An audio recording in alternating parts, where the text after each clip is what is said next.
जानिए, भगवान बलराम ने महाभारत में क्यों नहीं दिया अपने भाई श्री कृष्ण का साथ। महाभारत के सबसे शक्तिशाली किरदारों में से एक भगवान श्री कृष्ण के भाई बलराम ने युद्ध में आखिर अपने भाई कृष्ण का साथ क्यों नहीं दिया था।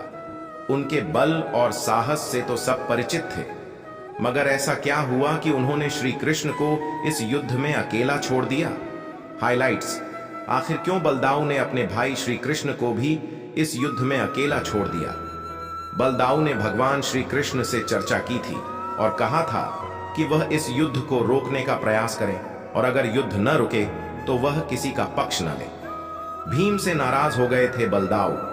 भारत में शायद ही कोई ऐसा व्यक्ति हो जिसे देश के सबसे बड़े महाकाव्य महाभारत के बारे में न पता हो। सब जानते हैं कि यह युद्ध पांडवों और कौरवों के बीच लड़ा गया था। यह युद्ध 18 दिनों तक चला था, जिसके पांडवों की जीत हुई व कौरवों की हार हुई। इस युद्ध में भगवान श्री कृष्ण की भूमिका से तो सब वाकिफ है ही, मगर हम आज उनके बड़े भाई बलराम की चर्चा कर रहे हैं, जिन्हें भगवान कृष्ण बलदाऊ भी कहकर बुलाते थे। इस युद्ध में भगवान श्री कृष्ण ने पांडवों का साथ दिया था।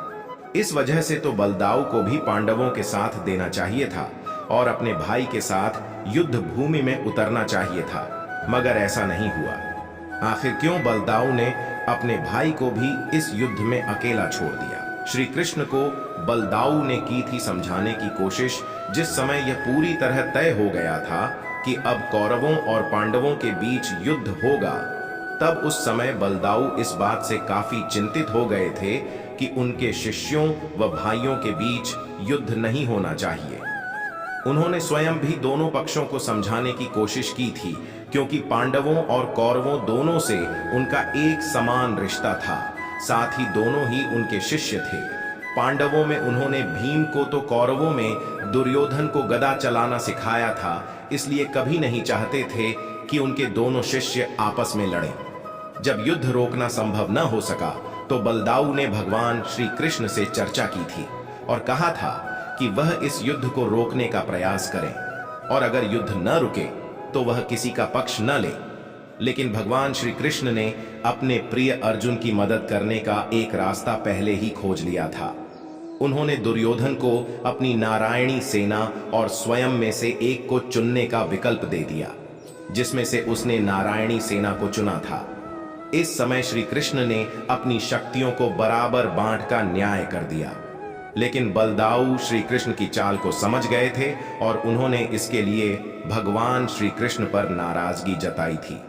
पांडवों के शिविर में पहुंचे थे बलदाऊ, जिसके बाद एक समय ऐसा आया जब स्वयं बलदाऊ पांडवों के शिविर में गए थे। बलदाऊ को पांडवों के शिविर में आता देख भगवान श्री कृष्ण समेत सभी पांडव बहुत खुश हो गए थे। उन्होंने बलदाऊ का खूब सत्कार किया। बलदाऊ ने सीधे युधिष्ठिर से मुलाकात की और उन्हें बताया कि वह इस युद्ध में किसी भी पक्ष की तरफ से नहीं लड़ेंगे। उनके लिए तो कौरव और पांडव एक समान प्रिय हैं।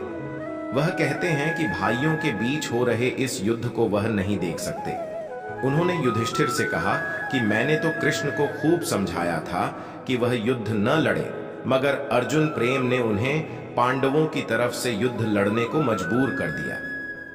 अब मैं कैसे कान्हा के खिलाफ युद्ध लड़ सकता हूं, इसलिए मैं 4 धाम यात्रा पर जा रहा हूं। जब बलदाऊ भीम से हुए थे नाराज, भगवान बलदाऊ जब अपनी तीर्थ यात्रा से लौट रहे थे तो युद्ध अपने अंतिम चरण में था। भीम और दुर्योधन दोनों एक दूसरे से द्वंद्व युद्ध कर रहे थे। भगवान श्री कृष्ण के कहने पर भीम ने गदा युद्ध के नियमों को तोड़ते हुए उसकी जांघ पर वार किया था, जिससे दुर्योधन की मृत्यु हो गई। जब बलदाऊ को इस बात की खबर लगी तो वह भीम से बहुत नाराज हो गए और युद्ध नियम तोड़ने के लिए सबक सिखाने की बात कही, मगर इसी बीच भगवान श्री कृष्ण ने बलदाऊ के सामने आकर उन्हें भीम की उस प्रतिज्ञा की याद दिलाई और उन्हें शांत किया।